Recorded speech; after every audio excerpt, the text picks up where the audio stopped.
आरोपी पकडला जातो त्या टायमाला त्याच्या घरासमोर रात्री 12 वाजता जाऊन सांगणं, चिंता मत करो, हम तुम्हें घर बना के देंगे, चिंता मत करो, हम तुम्हें नगर सेवक फिर से बनाएंगे. याचा अर्थ काय होतो? याचा अर्थ काय होतो? तू जो काही गुन्हा केलाय ते होऊ दे, त्याच्या आई वडिलांवर पण एक प्रेशर मेंटेन करण्याचा हा प्रकार, की आम्ही तुला घर बांधून देणार आहे, तुझ्या मुलाला आम्ही नगरसेवक करणार आहे. हा खऱ्या अर्थानं अर्बन अतिरेक ज्याला म्हणतात, अर्बन टेररिस्ट, हा तो प्रकार. पोलिसांनी तातडीने त्यांच्या विरोधात गुन्हा दाखल केला पाहिजे. रात्री 12 वाजता जाऊन तू तिथं बोलतो कसा? आरोपीच्या समनार्थ म्हणजे पाठिंब्यासाठी त्या ठिकाणी सभा घेतो कशी? या संपूर्ण प्रकरणामध्ये त्यांनी हिदा खानचं पण नाव नाही घेतलं. फिदा खान का हिदा खान? निदा खान. जे प्रकरण एवढं गंभीर आहे त्या निदा खानचं पण नावही नाही. आणि अशा प्रकारे सांगतोय की जसं जेणेकरून हा सगळ्याचा मसिहा झालेला आहे. माझं त्याला ओपन चॅलेंज आहे. इस्लामला मानतोस? कुराण शरीफला मानतोस? ठेव त्याच्यावर हात आणि सांग त्या फिदा खानला मी आणलं नव्हतं म्हणून. तिला लपवण्यामध्ये ह्या इम्तियाज जलीलचा हात आहे. मला खऱ्या अर्थानं सांगायचं, स्पष्टपणे मी बोलतो, मतीन एवढा आरोपी नाहीये, हा इम्तियाज आरोपी. त्याची हिंमत नाहीये. त्या मतीन कोण आहे तो बिचारा छोटा नगरसेवक?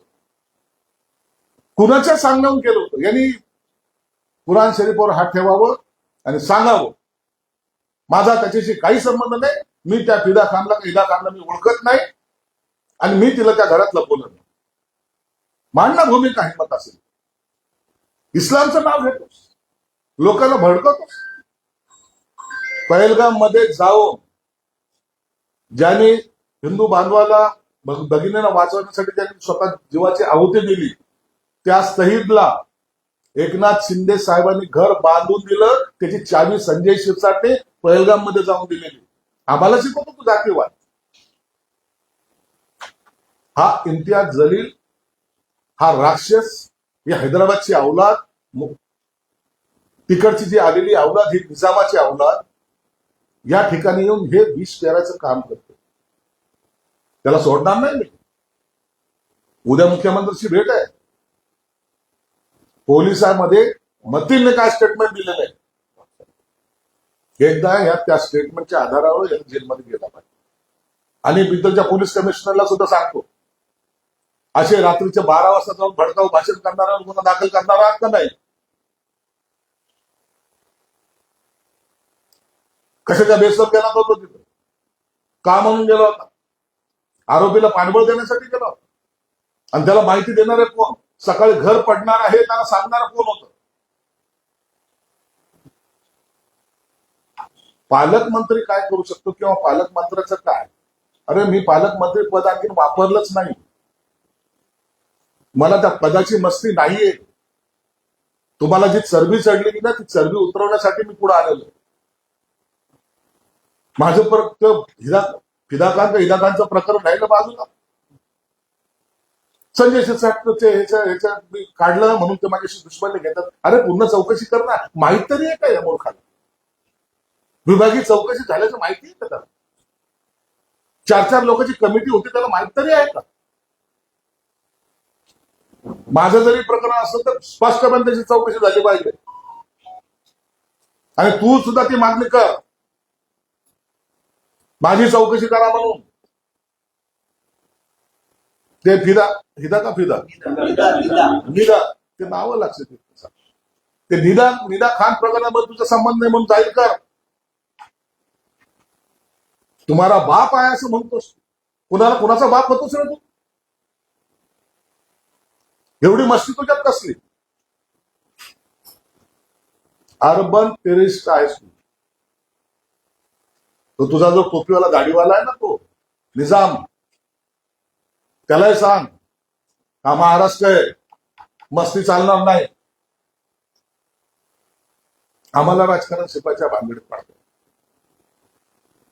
हिंदूच्या मुलीचं धर्मांतर करतात, लव जिहाद करतात, ड्रग्स विकतात. तुम्हाला काही करायचं, तुमच्या पूजा करायच्या. पिढ्याने पिढ्या सगळ्यात बरबाद होत चालल्या. नारेगाव हमेशा हमारे साथ में रहा. का? ड्रग्सचा धंदा करायसाठी. गेल्या 4 महिन्याचा फक्त रेकॉर्ड काढा, किती ड्रग्स त्या ठिकाणी पकडले गेले. पोलीस रेकॉर्ड आहे ना, एफआयआर असेल ना तिथं. मी बोलतोय म्हणून नाही, पोलिसांचा रेकॉर्ड असेल का नाही सर? त्या ड्रग्स तस्करीमध्ये भाड खाणारे हे असे भाडकाऊ आम्हाला ज्ञान शिकवत आहे. अहो, त्या झोपडपट्टीमध्ये राहणारे गरीब मुलगा आज नशेच्या आहारी गेलेला आहे. दारूसाठी वडिलांचा आईचा खून करणाऱ्यांचे प्रकार तिथे घडलेले, ज्याचा आनंद, आसुरी आनंद हे लोक घेतात. लव जिहादचे प्रकरण करायला लावतात, धर्मांतराचे प्रकरण करायला लावतात. असे अनेक जण या शहरामध्ये आहेत. आणि त्याचा मोहरक्या हा इम्तियाज जलील. कालपर्यंत त्याने प्रेसवाल्याचा समोर सुद्धा यायची त्याची हिंमत नव्हती. आज तो दाखवायचा प्रयत्न करतोय की हम अभी है.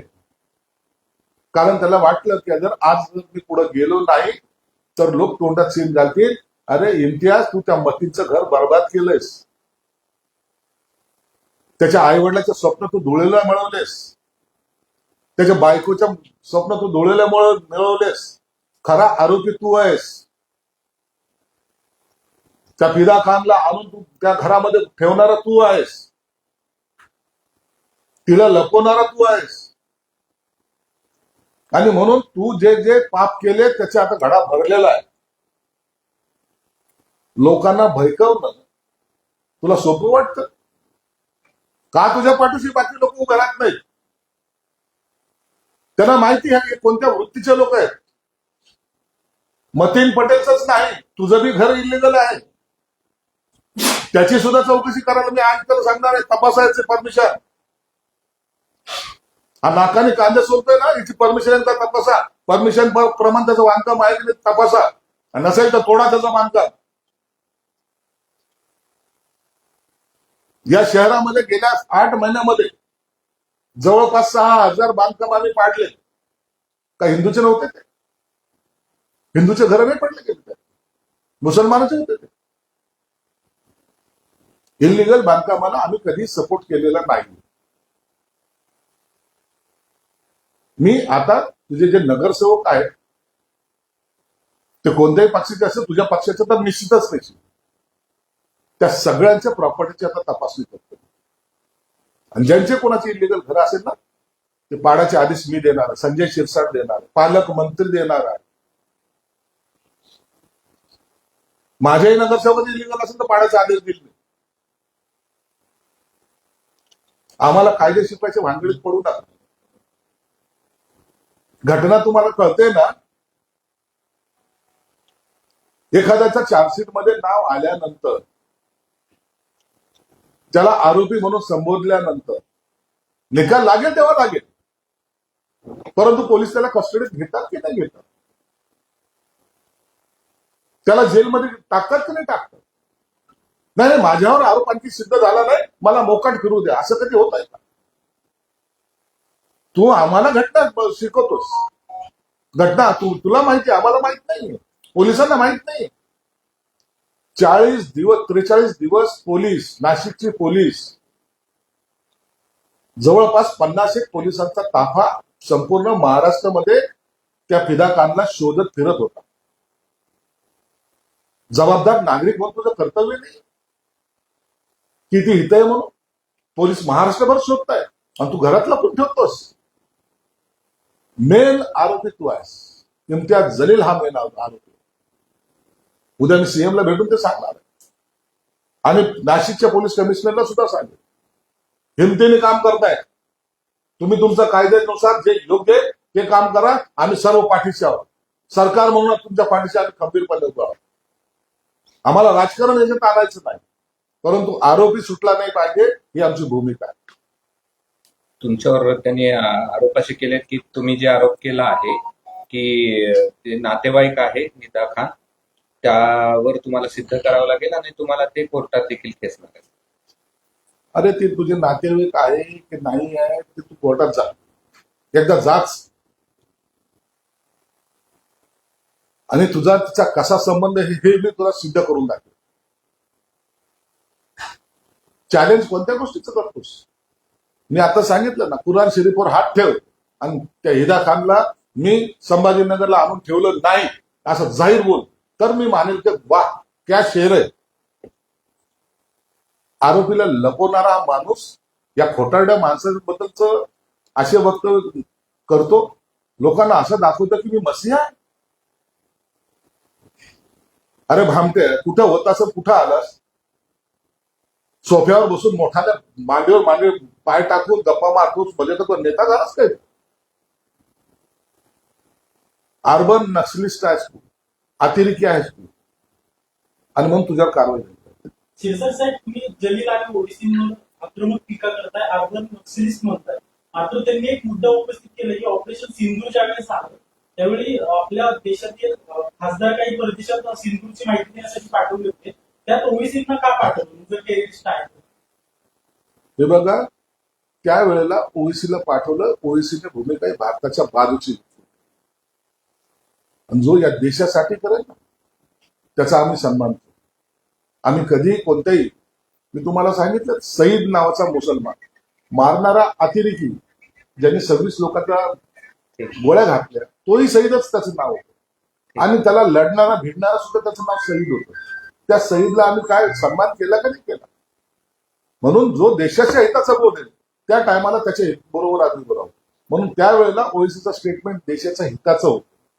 याचा अर्थ 24 तास देशाच्या हिताचं बोलतो असं समजण्याचं कारण नाही, परंतु त्यामुळं त्यांना त्याचा सन्मान सुद्धा केला. एक दुसरा प्रश्न यासाठी विचारतो की आता मुख्यमंत्र्यांनी एक घोषणा केली आहे की जे अभ्यास दौरे आहेत किंवा इतर मंत्र्यांचे जे दौरे आहेत ते रद्द करण्याचा निर्णय त्यांनी घेतलेला आहे. मुख्यमंत्र्यांनी हा निर्णय घेतला, त्यांचं आम्ही स्वागत करतो. मुख्यमंत्री हा आमचा सर्वांचा कुटुंब प्रमुख आहे, प्रशासनाचा प्रमुख आहे. राज्याच्या प्रमुखांनी घेतलेला निर्णय त्याची अंमलबजावणी करणं हे आमच्या सर्वांचं काम आहे, ते आम्ही करू.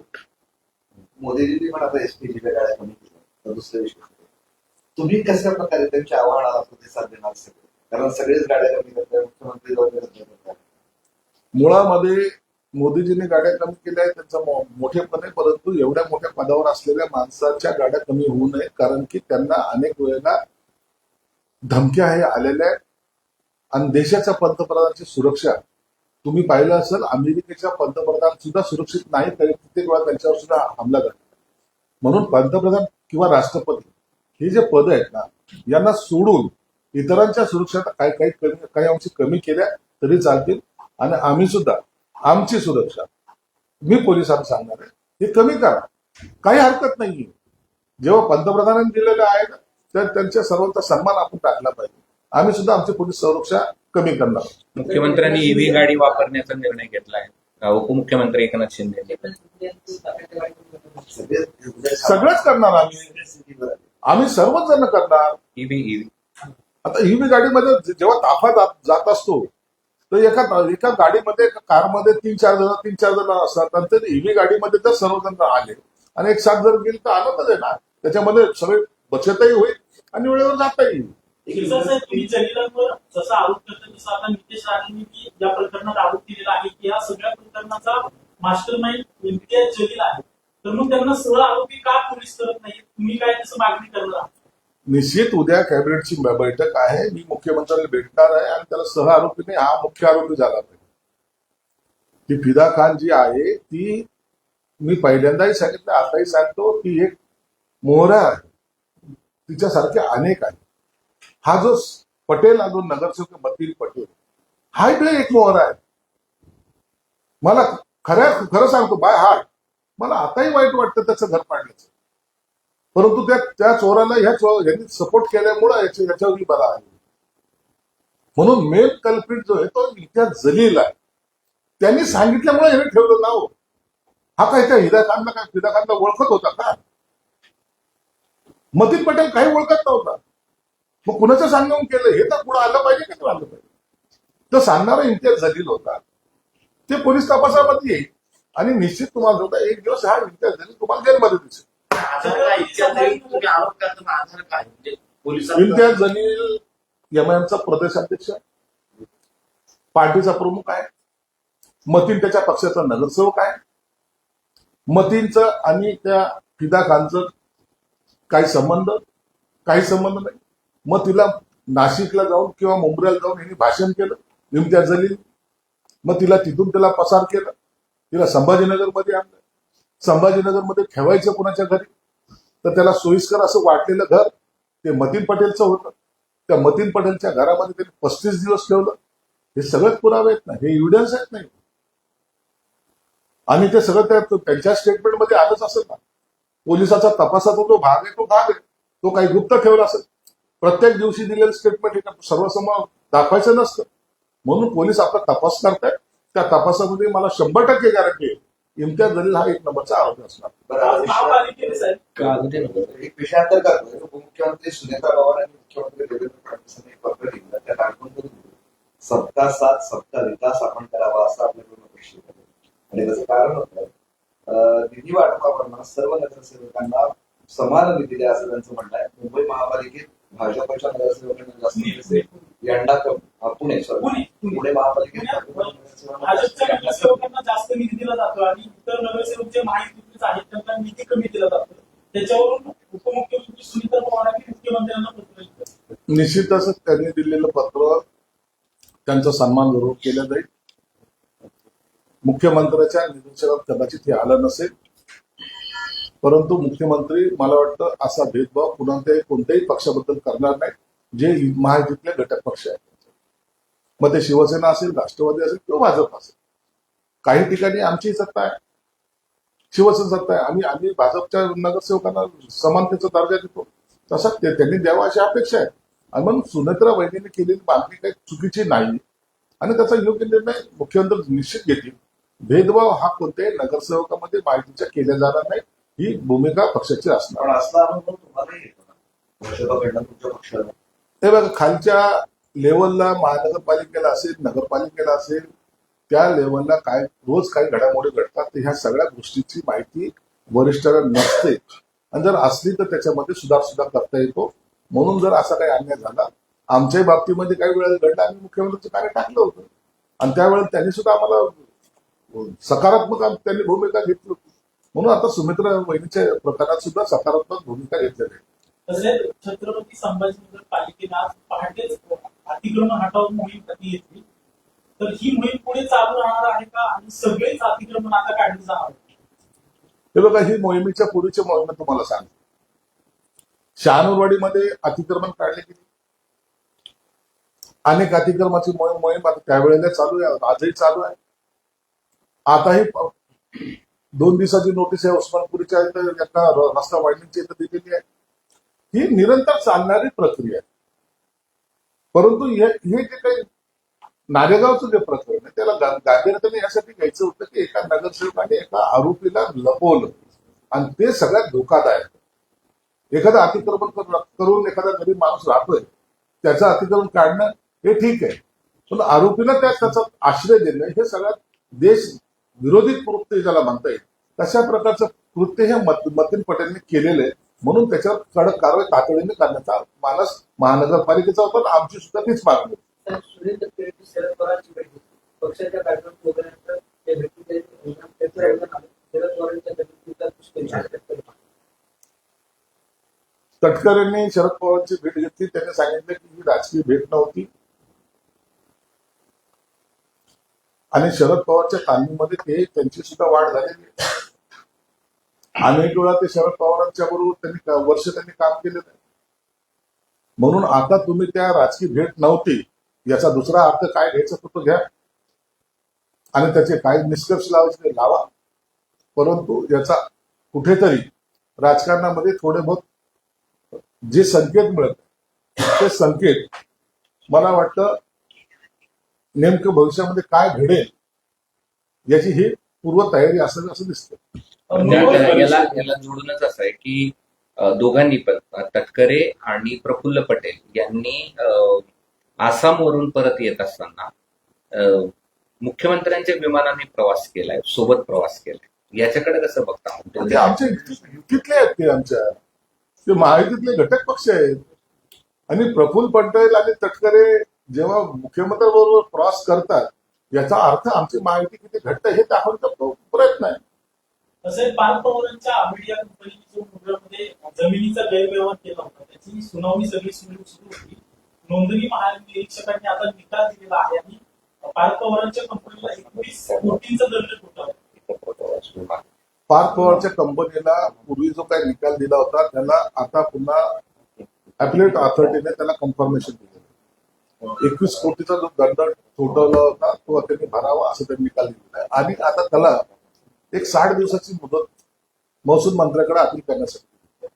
यामध्ये नीटची परीक्षा महसूल मंत्री यामध्ये निर्णय घेतील आणि तो काही जे निर्णय असेल तो मला वाटतं त्याच्या पद्धतीने कारवाई सुरू होईल. नीटचा पेपर पुन्हा एकदा फुटला, नीटची परीक्षाच रद्द करण्यात आली. म्हणजे विद्यार्थी अभ्यास करतात आणि परीक्षेच्या वेळेस अशा परीक्षा रद्द होत असतील तर कसं?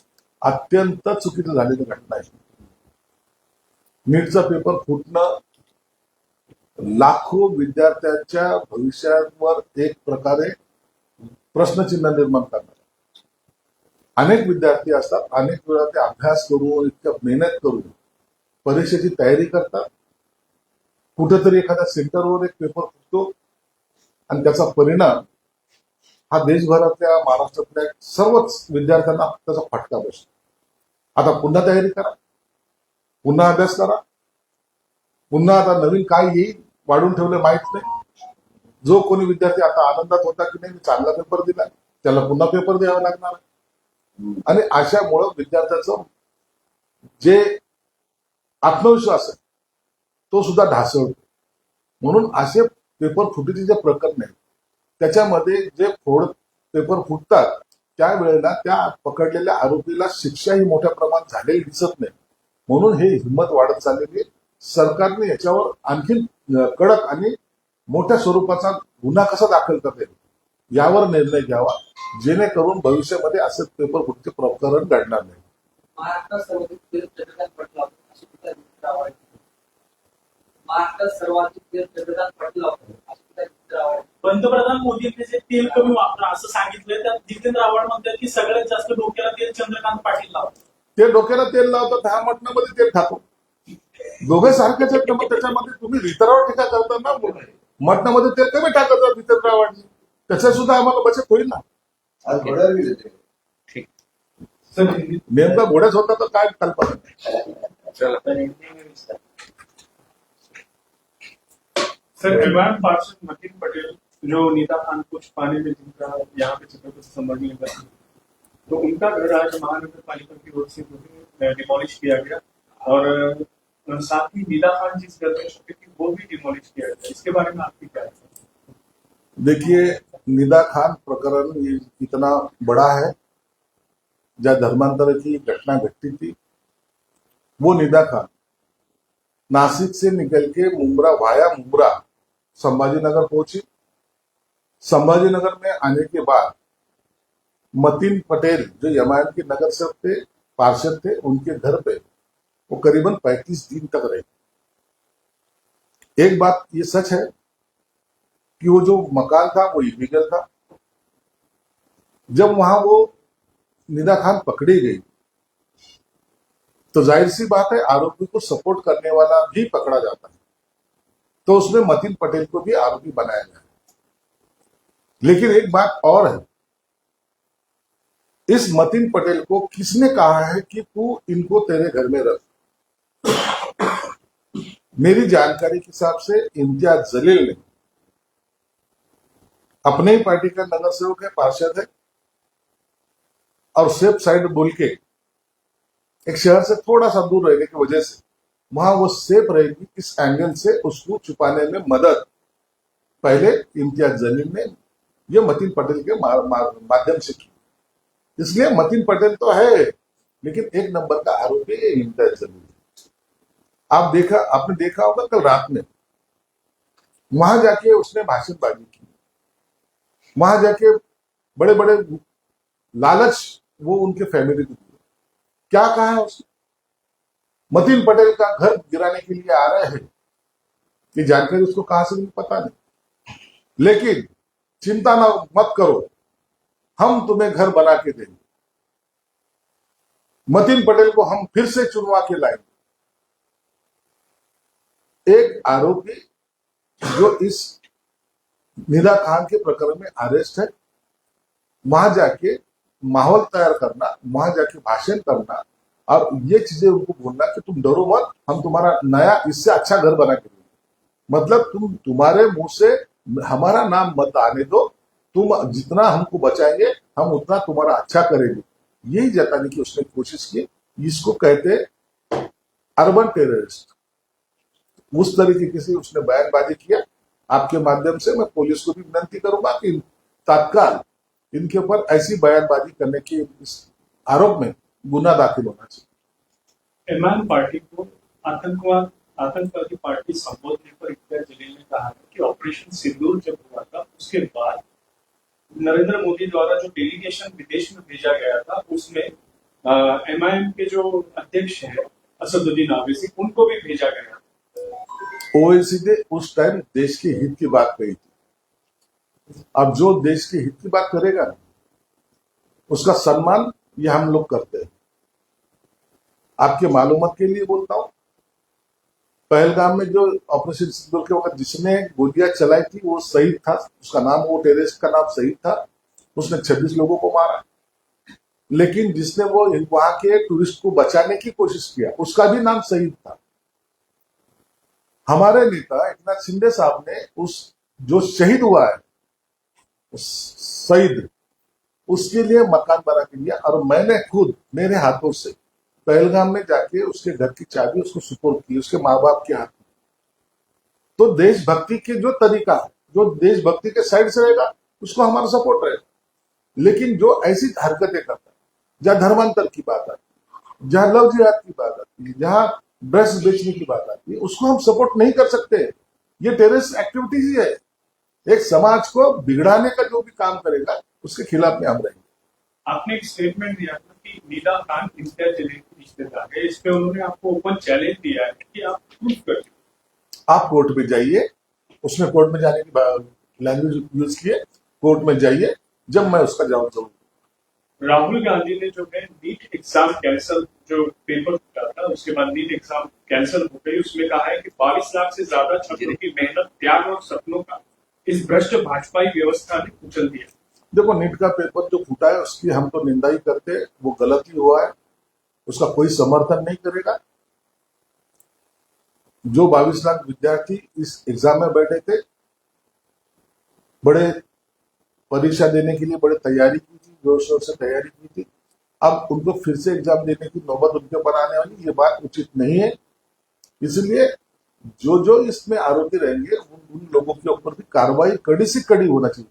ये हर टाइम एक आधे कई जगह पे एक पेपर लीक होता है और पूरे देश भर के नीट के बच्चों को तकलीफ होती है, ये बात ठीक नहीं है और इसको हम इसका कभी समर्थन भी नहीं करेंगे। पश्चिम एशिया में जो संघर्ष चल रहा है उसके ऊपर शरद पवार ने पंतप्रधान से मांग की है कि वो सर्वदलीय बैठक की। देखिए, शरद पवार जिस नेता है, उन्होंने ऐसी अगर मांग की, जरूर इसके बारे में पंतप्रधान जो भी निर्णय लेंगे उसके बारे में मैंने बोलना उचित नहीं। स्टालिन जो कि पूर्व मुख्यमंत्री थे, उन्होंने सनातन धर्म खत्म होना चाहिए इस तरीके का बयान दिया। स्टालिन के हमेशा बयान जो है वो विवादास्पद रहे। हमेशा उसने कुछ हिंदू धर्म की अवहेलना करने की कोशिश की है। कभी भी उसने हिंदू धर्म को माना नहीं या वो मानता भी नहीं है, इसलिए ऐसे उसकी बयानबाजी हमेशा आती है और हम उसको ज्यादा अहमियत भी नहीं देते। तुम्ही इम्तियाज जलीलवर आता जे आरोप केले की इम्तियाज जलील हाच मुख्य आरोपी आहे वगैरे, त्यावर जलील असं म्हणतात की त्यांना मला पालकमंत्री म्हणण्याची पण लाज वाटते। इम्तियाज जलीलला देशाची घटनेची बी लाज वाटते आणि तुझी लायकी काय मला पालकमंत्री म्हणून म्हणायची लाज वाटली। तुझ्या उपकारावर मी पालकमंत्री नाही झालेलो. मला या जनतेने निवडलेलं आहे. या माझ्या मुख्यमंत्र्यांनी मला मंत्री केलेलं आहे, पालकमंत्री केलेलं आहे. म्हणून तुझ्यासारख्याची गरज आम्हाला नाहीये. मला तर नाहीच नाही. तुझ्यासारखी आम्ही दलाली करत फिरणाऱ्या मधले लोक नाहीत. आम्ही स्वाभिमानी आहोत. म्हणून इम्तियाज काय बोलला याला मी महत्व देतो. आणि त्यांचाच एक नगरसेवक आहे. त्याला रात्री अटक झाली आहे. 3 पथके होते, 2 दाखवले, एक भावाचा आहे म्हणून दाखवला. चिटिंग केस, फॉर्जरी आणि अटके. त्या माणसाला नगरसेवक याच्याबद्दल बोललो ना इम्तियाज जलील फडणवीसच्या. हे जे ना खोटं बोलण्याची जी प्रॅक्टिस आहे ना, बाळ कडू हा इम्तियाज लोकांच्या गळ्यात असा तोंडात टाकत असतो. म्हणून खोटं बोल पण भेटून बोल हे या जमायचं सूत्र आहे. आणि त्याच्यामुळे ते नगरसेवकाला अटक झाली आणि त्याचं सुद्धा नगरसेवक पद जाणार. तर बारामती पुण्यात घडवून बारामतीमध्ये पुण्यात घडवून आता ही दुर्घटना आहे. आता कशी घडली त्याच्याबद्दलची माहिती नाही. क्लासमध्ये मानतात. सर इम्तियाज जलील साहब का एक बयान चर्चा में आ रहा है. उन्होंने कहा है कि आपको पालक मंत्री बोलते हुए भी उन्हें शर्म आ रही है. अरे तेरे को पालक मंत्री बोलने के लिए कहा किसने? तेरे पालक मंत्री बोलने से मैं पालक मंत्री हूँ, ना बोलने से नहीं रहूंगा. उसके दिमाग पे, इम्तियाज के दिमाग पे असर हुआ है. वो धूप की वजह से पागलपन के दौरे से पड़ रहे हैं. कुछ दिन में वो पागल नजर आएगा. काय झालं? तुम्ही खळबळजनक वक्तव्य केलं. उभा राहतो जाऊ दे. त्याच्याबद्दल नाही, ह्याच्याबद्दल इतिहासाबद्दल नाही. राष्ट्रवादी उभा राहा. आता ते